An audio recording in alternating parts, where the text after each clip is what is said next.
This is the story of a man named Stanley. Stanley worked for a company in a big building where he was employee number 427. Employee number 427's job was simple. He sat at his desk in room 427 and he pushed buttons on a keyboard.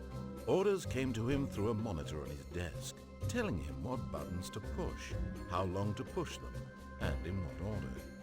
This is what employee 427 did every day of every month of every year.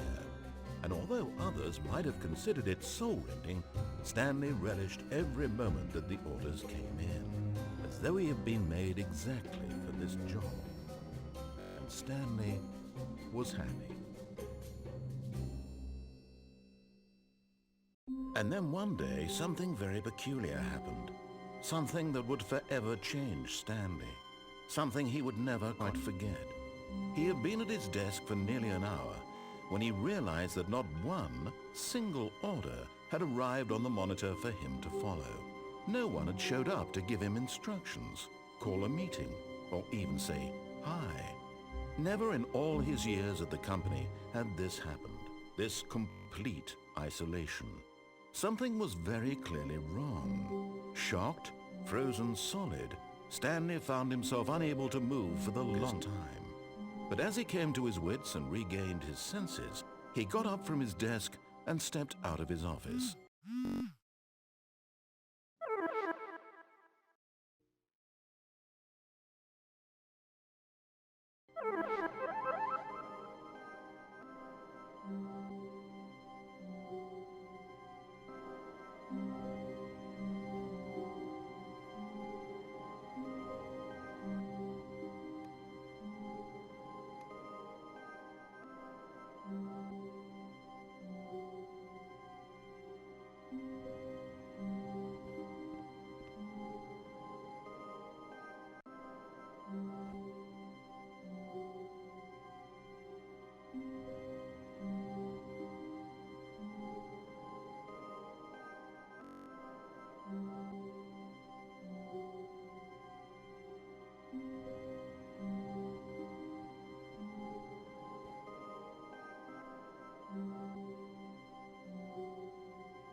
All of his co-workers were gone. What could it mean? Stanley decided to go to the meeting room. Perhaps he had simply missed a memo. Oh, please. Are you really just doing this for the achievement? Click a door 5 times. Is that all that you think an achievement is worth? No. I can't just give these merits away for such little effort. A measly 5 clicks. Now suppose you were to click the door 20 times. I would say that's the kind of effort that warrants recognition. I have to say I'm still not feeling the satisfaction of witnessing true effort for a noble cause. Perhaps 50 clicks will do it. Yes, almost certainly 50 clicks. No, I'm still not feeling it. I want this achievement to have meant something. It has to be a true reward for valiant effort. I want to see some hustle, Stanley. I want to see commitment, a willingness to go all the way, no matter what the cost. Why don't you go put 20 clicks into door number 417?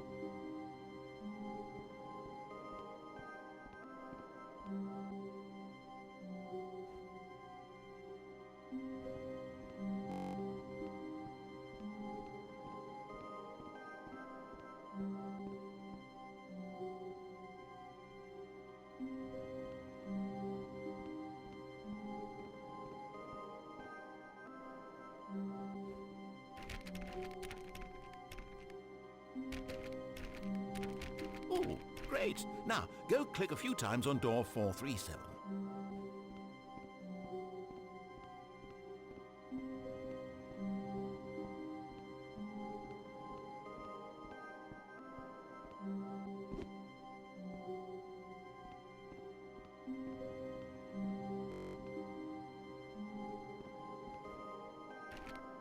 Excellent. I think we're getting somewhere. Now, door 415. Let's give it 10 clicks or so.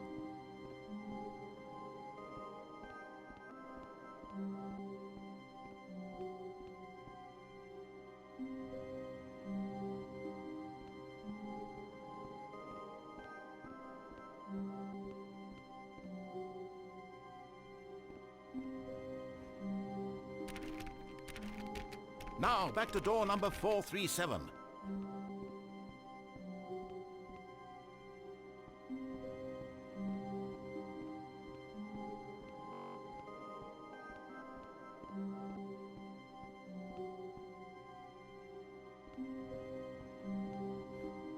Let's see. How about you click on, well, I don't know, the copy machine? All right, back to room 417. I'm really feeling it now. I think we're getting somewhere.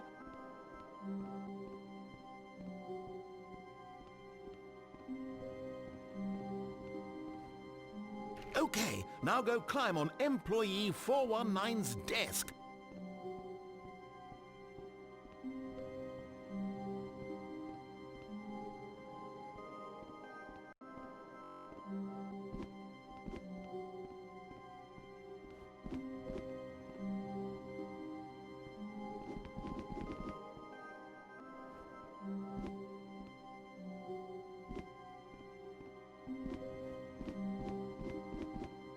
Yes! This is great! You're putting it all on the line, Stanley. I like that. All right, let's keep it up. Go give me a few clicks on door 416.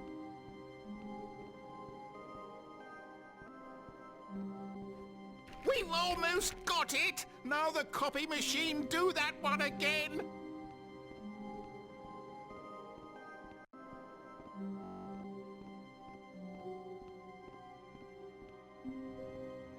Finish it off, Stanley! 5 clicks on door 430!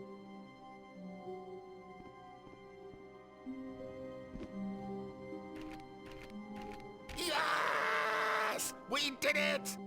Oh, wow. That felt amazing. Oh, you really earned it, Stanley. Nothing could hold you back. Yes, I'm very proud of how far we've come today. Just think, only a few minutes ago you believed an achievement was worth 5 little clicks. Really now, what were you thinking?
When Stanley came to a set of 2 open doors, he entered the door on his left.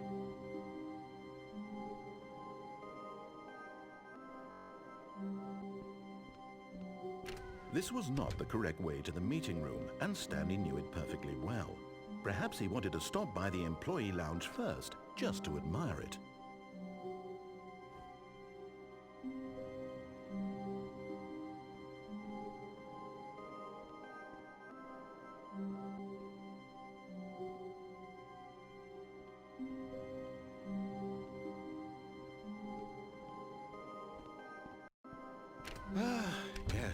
truly a room worth admiring.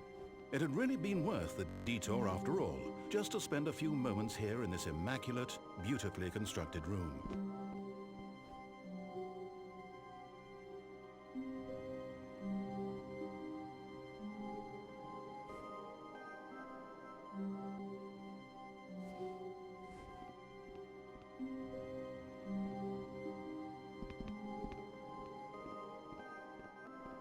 But eager to get back to business, Stanley took the first open door on his left.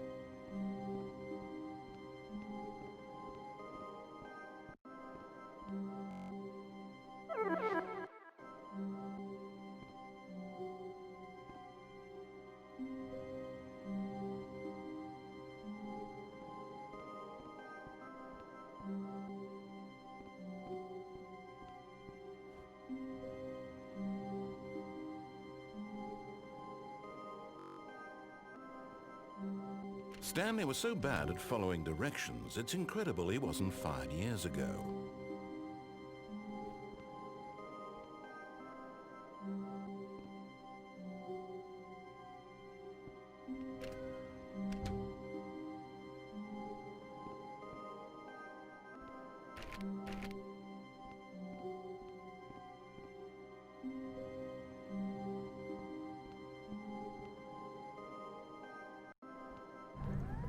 Look, Stanley, I think perhaps we've gotten off on the wrong foot here.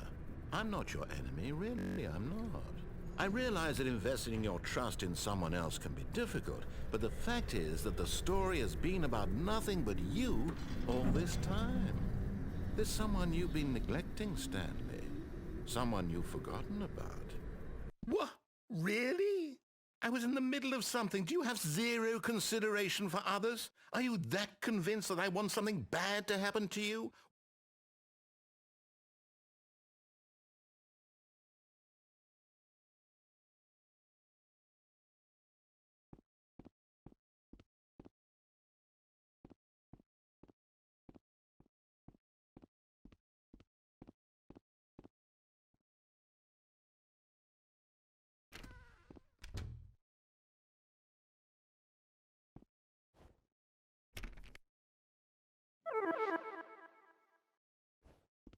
Why, I don't know how to convince you of this, but I really do want to help you, to show you something beautiful.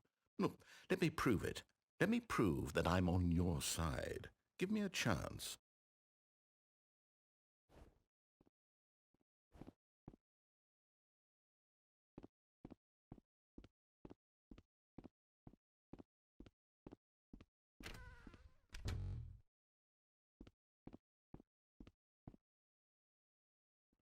Now listen carefully, this is important.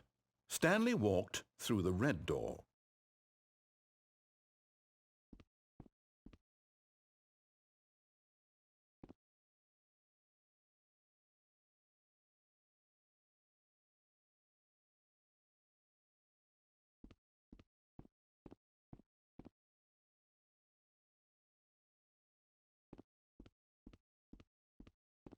Oh, thank God you are willing to listen to me.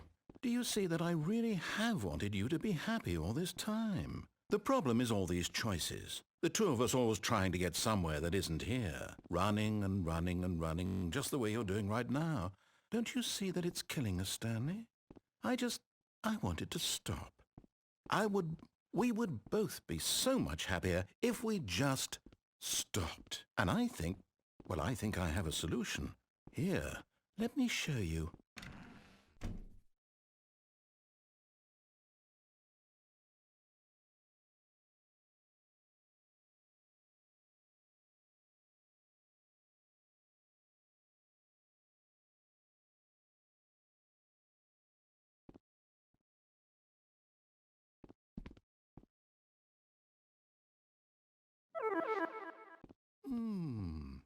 What do we want? What are we looking for?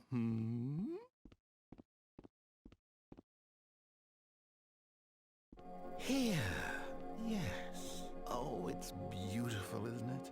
If we just stay right here, right in this moment with this place, Stanley, I think I feel happy. I actually feel happy.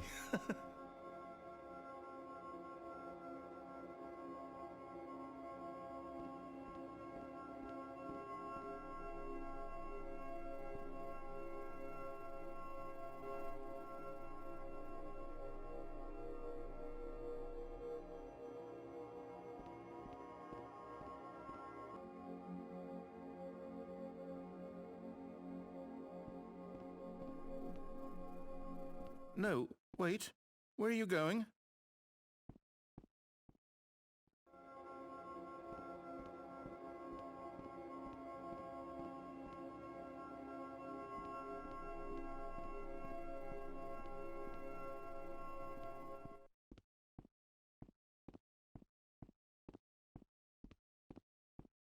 Oh no! Stay away from those stairs. If you hurt yourself, if you die, the game will reset. We'll lose all of this.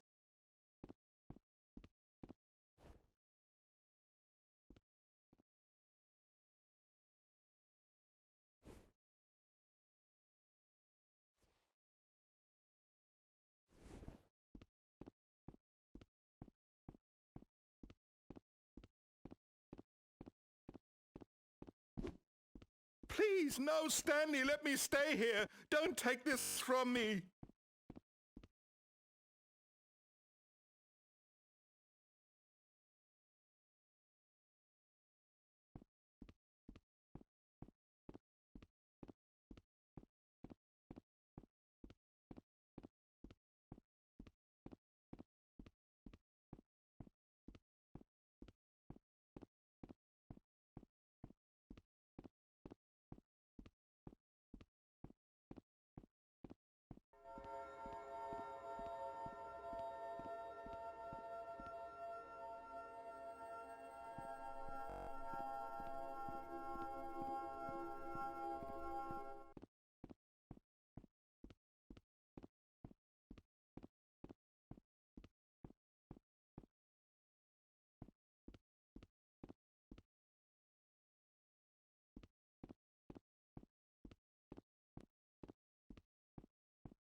No!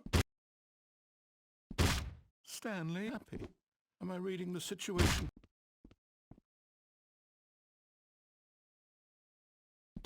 Is it over? It's going to restart, isn't it? I'm going back.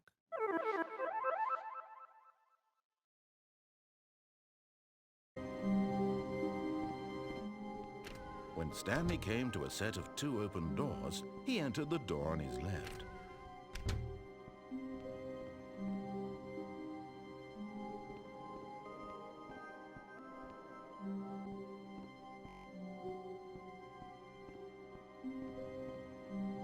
Yet there was not a single person here either.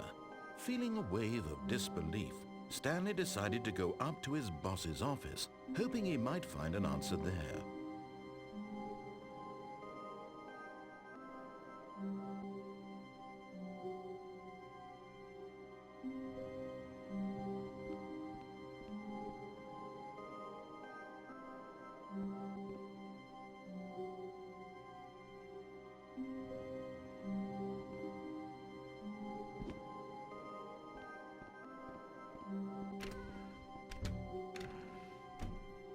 Stanley stepped into the broom closet, but there was nothing here, so he turned around and got back on track.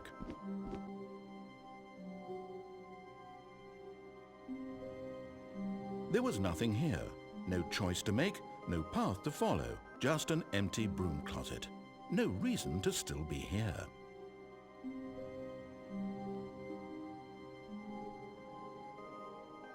It was baffling that Stanley was still just sitting in the broom closet. He wasn't even doing anything. At least if there was something to interact with, he'd be justified in some way. As it is, he's literally just standing there doing sweet FA.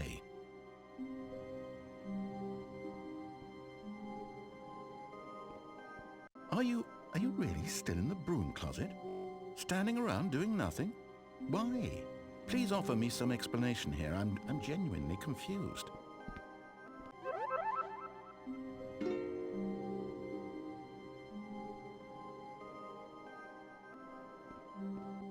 Coming to a staircase, Stanley walked upstairs to his boss's office.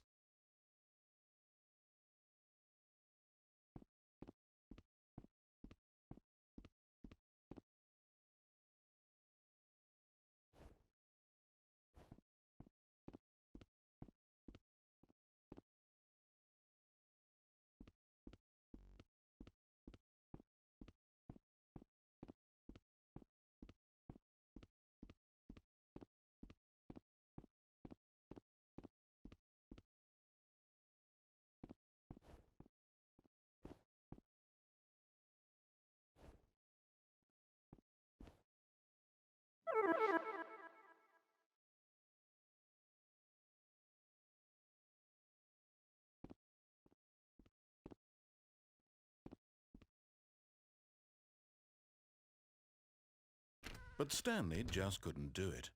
He considered the possibility of facing his boss. Admitting he had left his post during work hours, he might be fired for that. And in such a competitive economy, why had he taken that risk? All because he believed everyone had vanished? His boss would think he was crazy. And then something occurred to Stanley. Maybe, he thought to himself, maybe I am crazy. All of my co-workers blinking mysteriously out of existence in a single moment for no reason at all? None of it made any logical sense. And as Stanley pondered this, he began to make other strange observations. For example, why couldn't he see his feet when he looked down? Why did doors close automatically behind him wherever he went? And for that matter, these rooms were starting to look pretty familiar. Were they simply repeating? No, Stanley said to himself, this is all too strange. This can't be real. And at last, he came to the conclusion that had been on the tip of his tongue. He just hadn't found the words for it. "I'm dreaming!" he yelled. "This is all a dream." Oh, what a relief Stanley felt to have finally found an answer, an explanation. His co-workers weren't actually gone. He wasn't going to lose his job. He wasn't crazy after all. And he thought, "Who am I? Who am I?" And everything went black.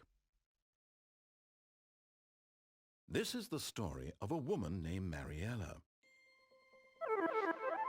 Mariella woke up on a day like any other. She arose, got dressed, gathered her belongings, and walked to her place of work. But on this particular day, her walk was interrupted by the body of a man who had stumbled through town talking and screaming to himself, and then collapsed dead on the sidewalk. And although she would soon turn to go call for an ambulance, for just a few brief moments she considered the strange man. He was obviously crazy. This much she knew. Everyone knows what crazy people look like. And in that moment, she thought to herself how lucky she was to be normal. I am sane. I am in control of my mind. I know what is real and what isn't. It was comforting to think this, and in a certain way, seeing this man made her feel better. But then she remembered the meeting she had scheduled for that day, the very important people whose impressions of her would affect her career, and by extension, the rest of her life. She had no time for this, so it was only a moment that she stood there, staring down at the body. And then she turned and ran.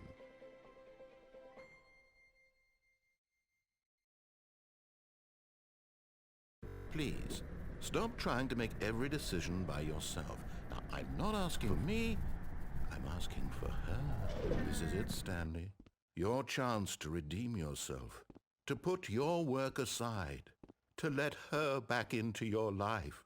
She's been waiting. But in his eagerness to prove that he is in control of the story and no one gets to tell him what to do, Stanley leapt from the platform and plunged to his death. Good job, Stanley. Everyone thinks you are very powerful. What are we looking for? Here. Yes. Oh, it's beautiful, isn't it? If we just stay right here. No, wait. Where are you going?